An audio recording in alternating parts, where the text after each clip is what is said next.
wanted to ask each of you about your insights into it. So, Vanitha, you have lots of titles, but the thing I was most impressed by was you're one of the 12 global Indian superwomen of 2016 by CXO today. So this is what a real superwoman looks like.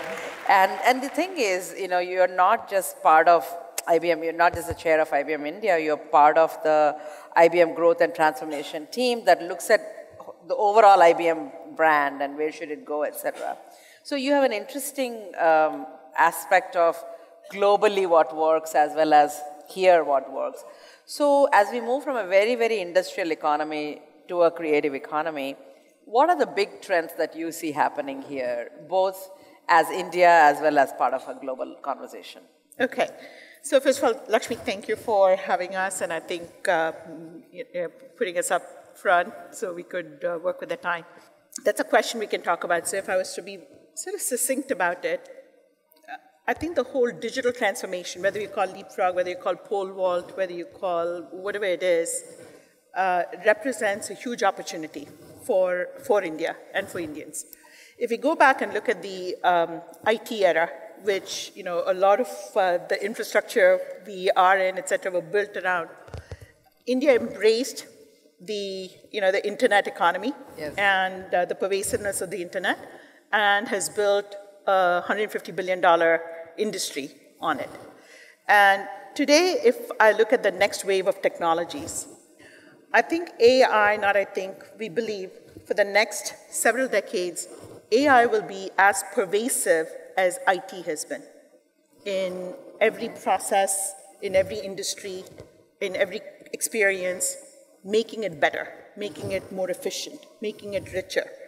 And that represents a huge opportunity again for India in terms of a digital workforce and embracing it in a way with the right, if you will, the mature behaviors, and we can talk about that. And if we lay that as a foundation, the innovation is here, and clearly the propensity for technology is here. The foundations are here. Correct. And now with digitization, you have a tremendous democratization of the platforms. So access, you no longer have to rely on big companies.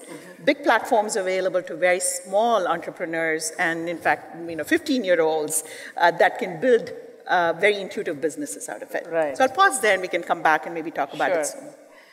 So Vikram, you're the co-founder of Mitra Energy, and you guys have in the last 7 years, we kind of started our journey about the same time, Inc. and these guys, except their market cap is much better. Not quite market cap yet, pretty soon. So you have over 2,000 megawatts that are operational or either underway, etc. So what do you see when we talk about technology, etc., renewable energy, in what way is that going to be really big in India? I think I'm going to talk specifically about the sector. Power generation, as we know it, will change in the next 10 years. We had a central utility model where the power was procured by a central utility and distributed.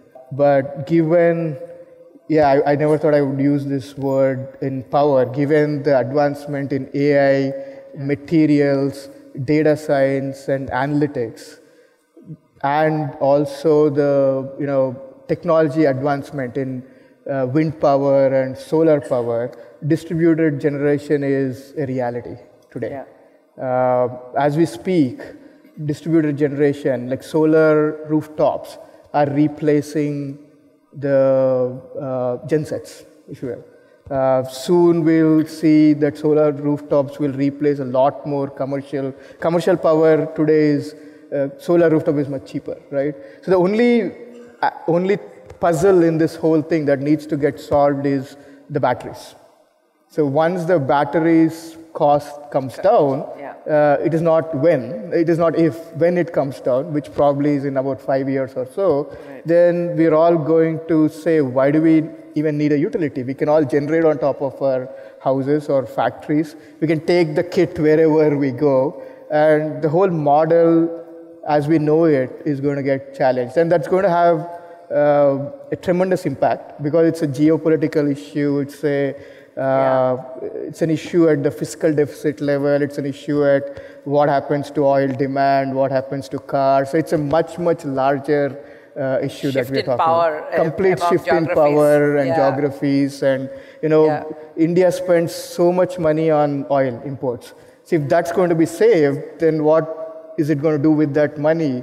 Is, a lot of money is going to get into roads and development, et cetera, et cetera. I think it's a huge, huge change that's happening right under our nose. Yeah. Sure. So continuing on that, before I come to Vanitha, give me a specific example. We talked about how you guys used AI in energy and that actually some of the larger companies are coming to you for the solution. Tell us a little bit about that specific example of what you've done. Sure. As Vanitha referred to, democratization of technology. We wouldn't be able to do this 5 or 6 years ago. So we actually went to IBM and said, give us a solution to help us run our turbines more efficiently. Because we know these turbines throw up so much data, but we need a way to analyze that and say maybe we always have a problem that one turbine perform better than the other turbine in the same wind farm. So it's primarily because of settings and what inputs it's receiving and what it is telling, because there's a control system in the middle that's a brain of the turbine that tells it, you do this, wind is here, it runs the whole turbine. So we said, okay, we need an algorithm to run the brain, right? And we worked with IBM, etc.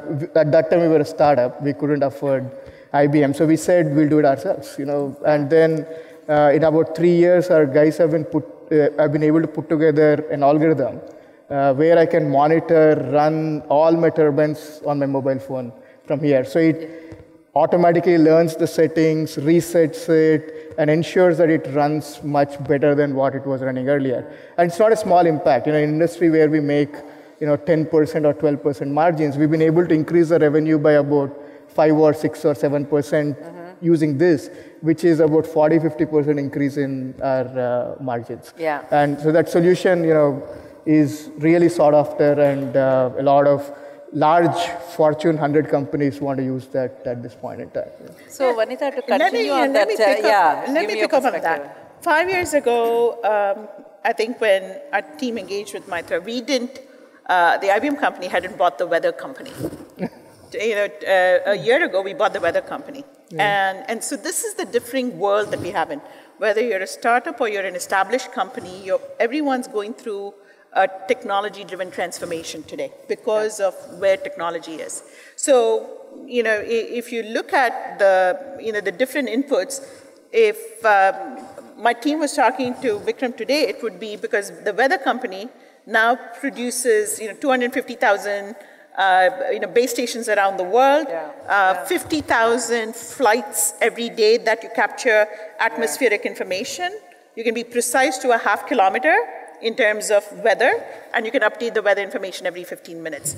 And to someone like them, knowing and being able to predict wind and adjust their maintenance accordingly is huge, because these are micro weather down to that particular half kilometer of that 500 meters of that weather farm. And I think what's important, to sort of keep in mind today is, and especially for the startups and, for I would say the scale-ups or the grown-ups, is really, we live at the intersection of domain and technology, AI.